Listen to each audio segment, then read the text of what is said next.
You ever notice how obsessed we are with generational labels? Boomers get debated endlessly. Millennials get psychoanalyzed to death.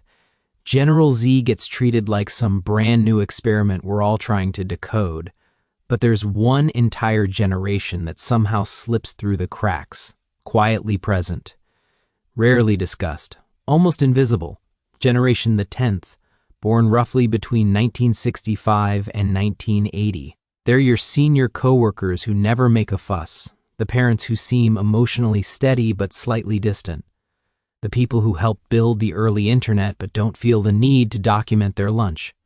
And here's the part most people miss. Their psychology might be the most misunderstood of any generation still alive. Let's rewind. It's the late 1970s. You're 8 years old, school's out, you walk home alone. When you open the front door, the house is silent, both parents are at work, no smartphones, no tracking apps, no cameras, no one checking in. You grab a snack, you do your homework by yourself, you wait. According to research published in the American Journal of Orthopsychiatry, by the mid-1980s, nearly 7 million children between ages 5 and 13 were regularly unsupervised after school. That's not an exception, that's a generation. Growing up like that didn't just make them independent, it taught them something deeper. Consequences were immediate and unavoidable. When your parents finally got home, you didn't negotiate feelings, you didn't explain your perspective. You knew exactly where the line was, and crossing it had instant results. Psychologists describe this as a high-contingency environment, where actions and outcomes are tightly linked with no emotional buffer. Your brain learns to forecast consequences quickly. That's why General the 10th tends to think several moves ahead, often in ways younger generations don't even notice. They also watch something unsettling happen in real time. Adults preached stability, then lived through soaring divorce rates. Companies promised loyalty, then handed out layoffs without hesitation. They were told, do everything right and life will reward you. Then the rules changed mid-game. So yes, researchers might label it defensive pessimism, but General the 10th would call it realism. They're not hopeless. They just prepare for disappointment. They want things to work out, they just don't expect them to. Because experience taught them that trust should always come with a backup plan. That mindset explains a lot about their relationship with social media. They didn't grow up broadcasting their lives. Mistakes stayed local.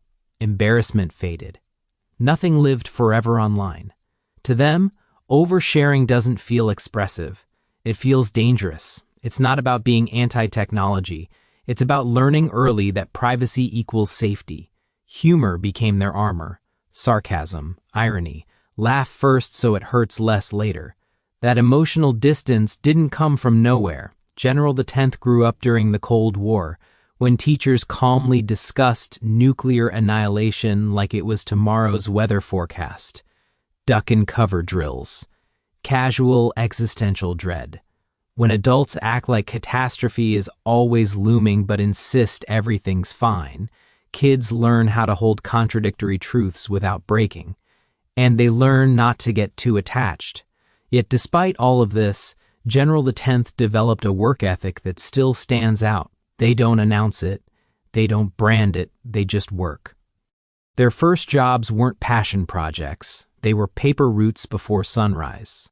Fast food shifts where you did mental math when the register froze, grocery stores, gas stations, responsibility at ages that now seem unthinkable. They didn't expect jobs to love them back.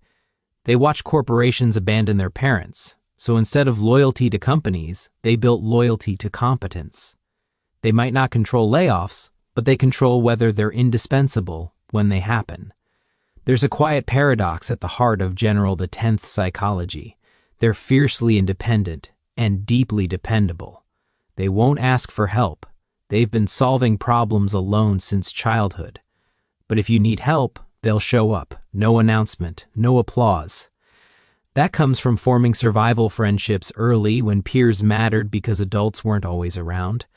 Their relationship with authority is equally nuanced. They don't respect titles, they respect skill.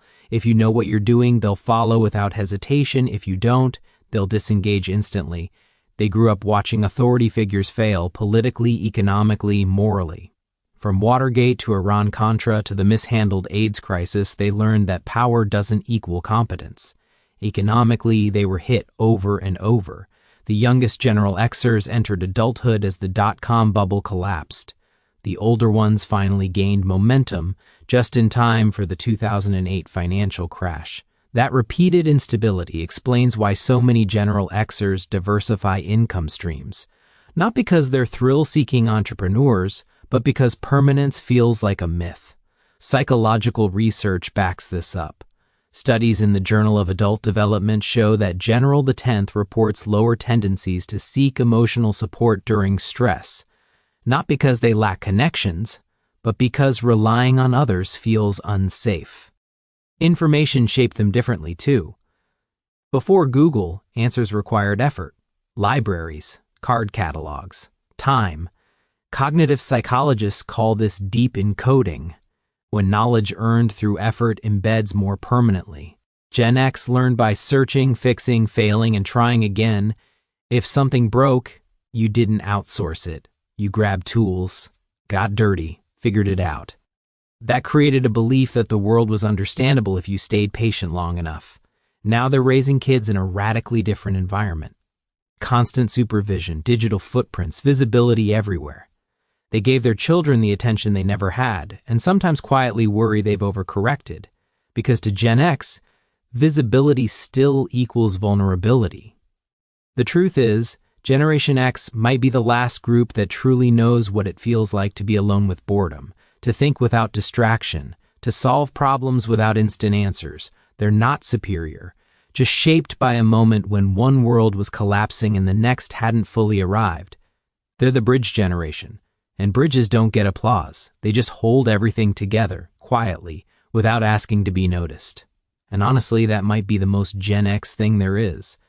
If this resonated with you, consider subscribing. And if you want to support these deep dives, hit the join button to become a channel member. I genuinely appreciate it.